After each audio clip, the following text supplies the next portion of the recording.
জয় গুরু দাদা ও মায়েরা, আজকে আপনাদের বলবো শ্রী অবিন্দা ডিপি ওয়ার্কে ঘটে যাওয়া একটি ঘটনা আজ আমাদের মধ্যে তুলে ধরেছেন। তাই আপনারা এই ঘটনাটি শুনেন। আলিপুরদুয়ারের এক ঋত্বিক দাদা, যিনি চাকুরির জন্য অন্য জায়গায় থাকেন, যখন আলিপুরদুয়ার আসেন তখন ডিপি ওয়ার্কে যান।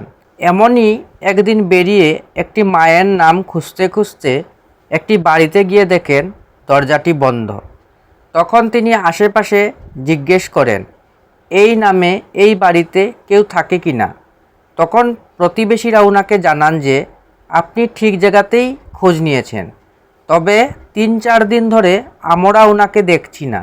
তখন তিনি এই বাড়ির চারপাশ ঘুরে দেখলেন পিছনের দরজাটা খোলা আছে। সেই দিক দিয়ে ভেতরে ঢুকে তিনি দেখেন পুরো বাড়িতে ভীষণ বাজে গন্ধ। ভেতরে একটা ছোটো ঘরে টিমটিম করে আলো জ্বলছে।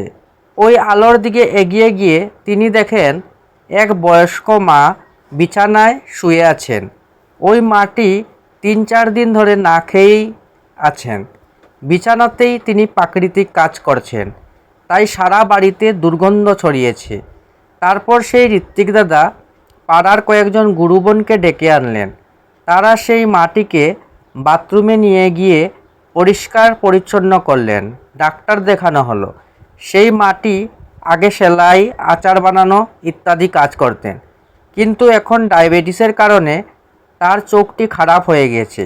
আগে দিনের আলোতে অল্প অল্প দেখতে পেলেও এখন একেবারেই দেখতে পান না। উনার বাড়িতে সেরকম কেউ নেই, তাই এরকম দুরবস্থায় তিনি পড়েছিলেন। কিন্তু ঠাকুরের দয়ায় ডিপি ওয়ার্ক করতে গিয়ে দাদারা সেই দিন তার বাড়িতে পৌঁছালেন। সেই মাটিও এখনও সুস্থভাবে বেঁচে আছেন। প্রতি মাসেই গুরুভাইরা ওই মাটিকে জীবন চালানোর জন্য প্রয়োজনীয় সমস্ত কিছুই দিয়ে চলেছেন।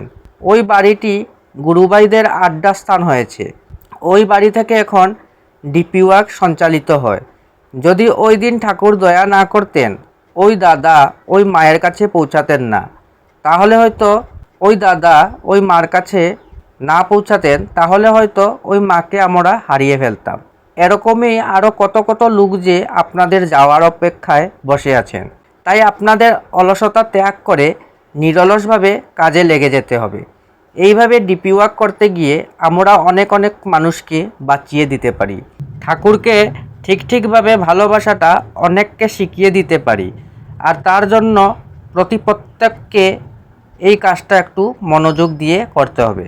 অবিন্দা আরেকটি কথা বললেন, সবার কাছে ওনার অনুরোধ, আমরা প্রত্যেকটি উপযোজনা কেন্দ্রে গিয়ে ওখানকার লোকজনদের সাথে মিটিং করে যে ফাইলগুলো দেওয়া হয়েছে সেখান থেকে দেখে একজন ডিফল্টারের বাড়িতে গিয়ে যাজন করে তাদেরকে ইষ্টভীতি পরায়ণ করে তুলব। কিভাবে ডিপি ওয়ার্ক করতে হবে সেটি উপযোজনা কেন্দ্রের দাদা ও মায়েদের আমরা শেখাতে পারি। খালি নেতৃত্ব করলে হবে না, সাথে থেকে আমরা সবাইকে কাজটা করে দেখাবো। পরম পূজ্যপাদ শ্রী অবিন্দা 331তম ঋত্বিক সম্মেলনে এটি আলোচনা বৈশাখ 1430 থেকে নেওয়া হয়েছে। জয় গুরু।